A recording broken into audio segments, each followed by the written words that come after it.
नाजरीन, इस वक्त तालीमी दर्जाबंदी के एतबार से फिनलैंड पहले नंबर पर है, जबकि सुपर पावर अमरीका 20वें नंबर पर है। 2023 तक फिनलैंड दुनिया का वाहिद मुल्क होगा जहां मजमून यानी सब्जेक्ट नाम की कोई चीज स्कूलों में नहीं पाई जाएगी।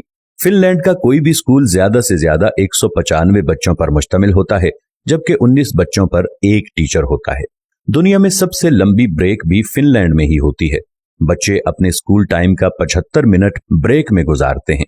दूसरे नंबर पर 57 मिनट की ब्रेक न्यूयॉर्क के स्कूलों में होती है, जबकि हमारे यहाँ अगर वालिदैन को पता चल जाए कि कोई स्कूल बच्चों को पढ़ाने की बजाय इतनी लंबी ब्रेक देता है तो वो अगले दिन ही बच्चे स्कूल से निकलवा लें। खैर, आप ये दिलचस्प बात मुलाहिजा करें कि पूरे हफ्ते में स्कूलों में महज 20 घंटे पढ़ाई होती है, जबकि असातिज़ा के 2 घंटे रोज अपनी स्किल्स पढ़ाने पर सर्फ होते हैं। 7 साल से पहले बच्चों के लिए पूरे मुल्क में कोई स्कूल नहीं है और 15 साल से पहले किसी भी किस्म का कोई बाकायदा इम्तिहान भी नहीं है। रियाजी के एक उस्ताद से पूछा गया कि आप बच्चों को क्या सिखाते हैं, तो वो मुस्कुराते हुए बोले, मैं बच्चों को खुश रहना और दूसरों को खुश रखना सिखाता हूँ, क्योंकि इस तरह वो जिंदगी के हर सवाल को बाआसानी हल कर सकते हैं। आप जापान की मिसाल ले लें।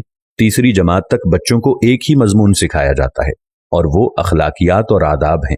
हजरत अली रज़ियल्लाहु अन्हु ने फरमाया, जिसमें अदब नहीं उसमें दीन नहीं। मुझे नहीं मालूम कि जापान वाले हजरत अली को कैसे जानते हैं और हमें अभी तक उनकी ये बात मालूम क्यों ना हो सकी। बहरहाल, इस पर अमल की जिम्मेदारी फिलहाल जापान वालों ने ली हुई है। हमारे एक दोस्त जापान गए और एयरपोर्ट पर पहुंचकर उन्होंने अपना तारुफ करवाया कि वो एक उस्ताद हैं, और फिर उनको लगा कि शायद वो जापान के वजीर आजम हैं। अशफाक अहमद साहिब मरहूम को एक दफा इटली में अदालत जाना पड़ा और उन्होंने भी अपना तारुफ करवाया कि मैं उस्ताद हूं।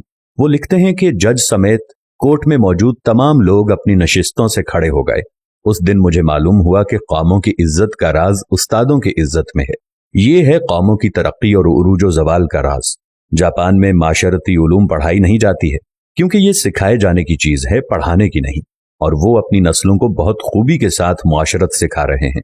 जापान के स्कूलों में सफाई सुथराई के लिए बच्चे और असातिज़ा खुद ही एहतमाम करते हैं।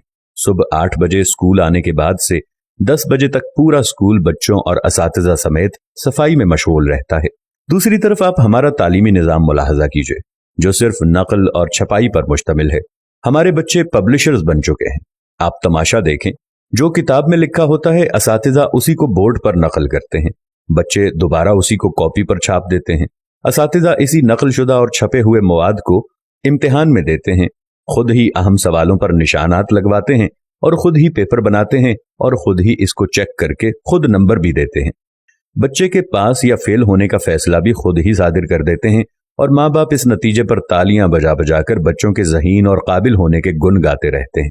जिनके बच्चे फेल हो जाते हैं वो इस नतीजे पर अफसोस करते रहते हैं और अपने बच्चों को कूड़ मगज और कुंद जहन का ताना देते रहते हैं। हम 13-14 साल तक बच्चों को कतार में खड़ा कर करके असेंबली करवाते हैं और वो स्कूल से फारिग होते ही कतार को तोड़कर अपना काम करवाते हैं। जो जितने बड़े स्कूल से पढ़ा होता है, कतार को रौंदते हुए सबसे पहले अपना काम करवाने का हुनर जानता है।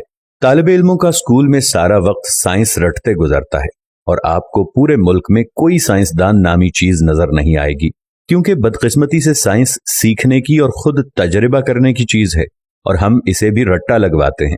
आप हैरान होंगे, मैट्रिक क्लास का पहला इम्तिहान 1858 में हुआ और बरतानवी हुकूमत ने यह तय किया कि बर्रे सगीर के लोग हमारी अक्ल से आधे होते हैं, इसलिए हमारे पास पासिंग मार्क्स 65 हैं तो बर्रे सगीर वालों के लिए 32.5 होने चाहिए। 2 साल बाद 1860 में असातिज़ा की आसानी के लिए पासिंग मार्क्स 33 कर दिए गए और हम भी इन 33 नंबरों से अपने बच्चों की जहानत को तलाश करने में मसरूफ हैं।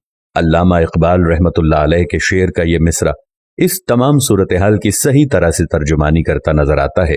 जो शाख नाजुक पे आशियाना बनेगा, ना पायदार होगा।